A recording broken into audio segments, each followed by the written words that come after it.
ಚಿತ್ತಾಪುರದಲ್ಲಿ ಭಗವಧ್ವಜ ಕೆಳಗಿಳಿಸಿದ ಒಂದು ವಿಚಾರಕ್ಕೆ ಸಂಬಂಧಪಟ್ಟ ಹಾಗೆ ಬೀದರ್ನಲ್ಲಿ ಶಾಸಕ ಪಿಎಂ ನರೇಂದ್ರ ಸ್ವಾಮಿ ಪ್ರತಿಕ್ರಿಯೆಯನ್ನ ನೀಡಿದ್ದಾರೆ.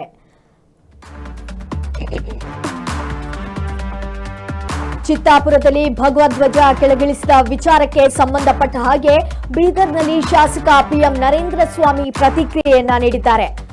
ಆರ್ಎಸ್ಎಸ್ ಸಂಘ ಯಾವ ಕಾಯ್ದೆಯಡಿ ನೋಂದಣಿಯಾಗಿದೆ? ಅವರು ಈ ದೇಶದ ಧ್ವಜಕ್ಕೆ ಯಾವ ಮಾನ್ಯತೆಯನ್ನ ಕೊಟ್ಟಿದ್ದಾರೆ? ರಾಷ್ಟ್ರ ಧ್ವಜಕ್ಕಿಂತ ಭಗವಧ್ವಜ ಎತ್ತಿ ಹಿಡಿದ್ರೆ ಏನಂತ ಹೇಳಬೇಕು? ನಮ್ಮ ಸಚಿವರು ಎತ್ತಿರುವಂತಹ ಪ್ರಶ್ನೆಯಲ್ಲಿ ತಪ್ಪೇನಿದೆ ಅನ್ನುವಂತ ಒಂದು ಪ್ರತಿಕ್ರಿಯೆಯನ್ನ ನೀಡಿದ್ದಾರೆ. ಚಿತ್ತಾಪುರದಲ್ಲಿ ಭಗವಧ್ವಜವನ್ನ ಕೆಳಗಿಳಿಸಿದ ವಿಚಾರಕ್ಕೆ ಸಂಬಂಧಪಟ್ಟ ಹಾಗೆ ಬೀದರ್ನಲ್ಲಿ ಶಾಸಕ ಪಿಎಂ ನರೇಂದ್ರ ಸ್ವಾಮಿ ಅವರು ಒಂದು ಪ್ರತಿಕ್ರಿಯೆಯನ್ನ ನೀಡಿರುವಂತದ್ದು.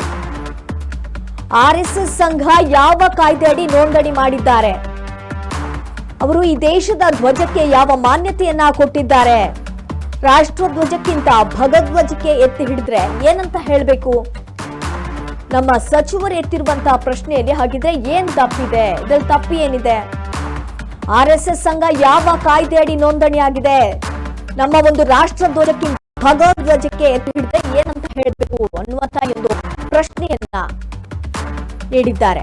ಚಿತ್ತಾಪುರದಲ್ಲಿ ಭಗವಧ್ವಜವನ್ನ ಕೆಳಗಿಳಿಸಿದ ವಿಚಾರಕ್ಕೆ ಸಂಬಂಧಪಟ್ಟಾಗೆ ಈ ಒಂದು ಪ್ರತಿಕ್ರಿಯೆಯನ್ನ ನೀಡಿರುವಂತದ್ದು.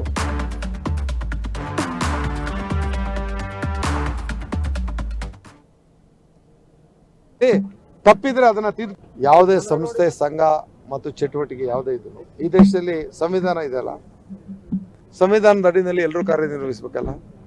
ನೀವು ಕೇಳತಕ್ಕಂಥ ಸಂಸ್ಥೆ ಯಾವ ಕಾಯ್ದೆ ಅಡಿನಲ್ಲಿ ರಿಜಿಸ್ಟರ್ ಆಗಿದೆ?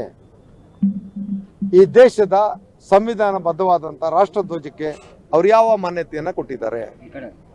ನಾನು ಅವರಿಗೆ ವಿರೋಧವಾಗಿ ಮಾತಾಡ್ತೀನಿ. ಈ ರಾಷ್ಟ್ರೀಯ ಭಾವನೆಗಳನ್ನು ರಾಷ್ಟ್ರಧ್ವಜಕ್ಕಿಂತ ಹೆಚ್ಚು ಭಗವಧ್ವಜವನ್ನು ಎತ್ತಿ ಹಿಡಿತಾ ಇದ್ದಾರೆ.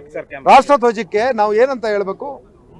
ತಾಯಿ ಗೌರವ ಇರಬೇಕು, ಮಾತೃಭಾಷೆ ಗೌರವ ಇರಬೇಕು, ನಮ್ಮ ರಾಷ್ಟ್ರ ಪ್ರೇಮ ಎಲ್ಲದಕ್ಕಿಂತ ದೊಡ್ಡದು.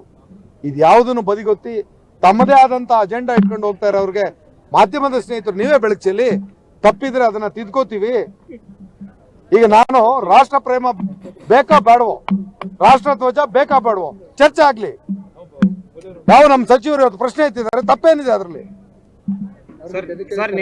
ನೋಡಿ, ನಾವು ಬ್ರಿಟಿಷರ ಗುಂಡೇಟಿಗೆ ಎದುರದೇ ಇರೋಂಥ ಜನ, ಪ್ರಾಣ ಕೊಟ್ಟವರು, ದೇಹ ತ್ಯಾಗ ಮಾಡಿದವರು, ಈ ದೇಶಕ್ಕೋಸ್ಕರ ಸರ್ವ ತ್ಯಾಗ ಮಾಡಿದವರು, ಅವರು ಗುಲಾಮಗಿರಿನಲ್ಲಿದ್ದವರು, ಬ್ರಿಟಿಷರ ಹತ್ರ ಬಳುವಳಿ ಇಸ್ಕೊಂಡವರು. ನಾವ್ಯಾಕೆ ಮಾತಾಡೋಣ?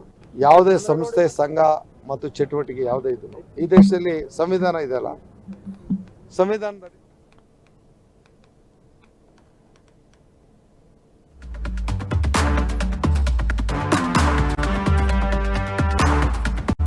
ಸಾರ್ವಜನಿಕ ಸ್ಥಳಗಳಲ್ಲಿ ನಮಾಜ್ಗೆ ಪರ್ಮಿಷನ್ ಅನ್ನ ಕೊಡಬೇಡಿ. ಸಿಎಂಗೆ ಯತ್ನಾಳ್ ಪತ್ರ ವಿಚಾರಕ್ಕೆ ಸಂಬಂಧಪಟ್ಟ ಹಾಗೆ ಯತ್ನಾಳ್ ಅವರೇ ನಿಮ್ಮ ಭಾಷೆ ಸರಿ ಇರ್ಲಿಲ್ಲ, ಅದು ಸರಿ ಇರ್ಲಿ. ಯತ್ನಾಳ್ ಆಗಿರ್ಲಿ ಅಥವಾ ಕಿತ್ನಾಳ್ ಆಗ್ಬೇಡಿ. ಬೀದರ್ನಲ್ಲಿ ಯತ್ನಾಳ್ ವಿರುದ್ಧ ವ್ಯಂಗ್ಯವಾಡಿದ್ದಾರೆ ನರೇಂದ್ರ ಸ್ವಾಮಿ ಅವರು. ಸಾರ್ವಜನಿಕ ಸ್ಥಳಗಳಲ್ಲಿ ನಮಾಜ್ಗೆ ಪರ್ಮಿಷನ್ ಅನ್ನ ಕೊಡಬೇಡಿ. ಹಾಗಿದ್ರೆ ಸಿಎಂಗೆ ಯತ್ನಾಳ್ ಪತ್ರ ವಿಚಾರಕ್ಕೆ ಸಂಬಂಧಪಟ್ಟ ಹಾಗೆ ಯತ್ನಾಳ್ ಅವರೇ ನಿಮ್ಮ ಭಾಷೆ ಸರಿ ಇರ್ಲಿ, ಯತ್ನಾಳ್ ಆಗಿರ್ಲಿ ಅಥವಾ ಕಿತ್ನಾಳ್ ಆಗ್ಬೇಡಿ. ಸಿಎಂಗೆ ಯತ್ನಾಳ್ ಒಂದು ಪತ್ರವನ್ನ ಬರೆದಿರುವಂತಹ ವಿಚಾರಕ್ಕೆ ಸಂಬಂಧಪಟ್ಟ ಹಾಗೆ ಯತ್ನಾಳ್ ಅವರೇ ನಿಮ್ಮ ಭಾಷೆ ಸರಿ ಇರ್ಲಿ, ಯತ್ನಾಳ್ ಆಗಿರ್ಲಿ ಕಿತ್ನಾಳ್ ಆಗ್ಬೇಡಿ. ಯತ್ನಾಳ್ ವಿರುದ್ಧ ಈ ರೀತಿಯಾಗಿ ನರೇಂದ್ರ ಸ್ವಾಮಿ ಅವರು ವ್ಯಂಗ್ಯ ಮಾಡಿದ್ದಾರೆ.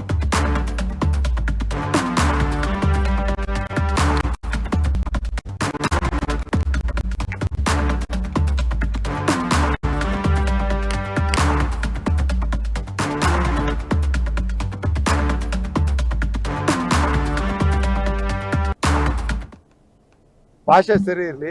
ನೀವು ನಾನು ಯತ್ನಾಳ್ ಅವ್ರಿಗೆ ವಿಧಾನಸಭೆ ನಾನು ಓಪನ್ ಆಗಿ ಹೇಳ್ತೀನಿ, ಯತ್ನಾಳ್ ಅವ್ರಿಗೆ ವಿಧಾನಸಭೆನಲ್ಲೇ ಕರಿತೀನಿ, ಛೇಡಿಸ್ತೀನಿ. ನಾನು ಒಂದು ಸ್ನೇಹದಲ್ಲೂ ಛೇಡಿಸ್ತೀನಿ, ಈ ಮಾಧ್ಯಮದ ಮುಖಾಂತರ ಅಧಿಕೃತವಾಗಿ ಹೇಳ್ತೀನಿ, ಅತ್ಯಂತ ಗೌರವಿತವಾಗಿ. ಯತ್ನಾಳ್ ಅವರೇ, ನಿಮ್ಮ ಭಾಷೆ ಸರಿ ಇರ್ಲಿ, ನೀವು ಯತ್ನಾಳಾಗೆ ಇರ್ಬೇಕು, ಕಿತ್ನಾಳ್ ಆಗ್ಬಾರ್ದು. ನಾನು ಯತ್ನಾಳ್ ಅವ್ರಿಗೆ ವಿಧಾನಸಭೆ ನಾನು ಓಪನ್ ಆಗಿ ಹೇಳ್ತೀನಿ, ಯತ್ನಾಳ್ ಅವ್ರಿಗೆ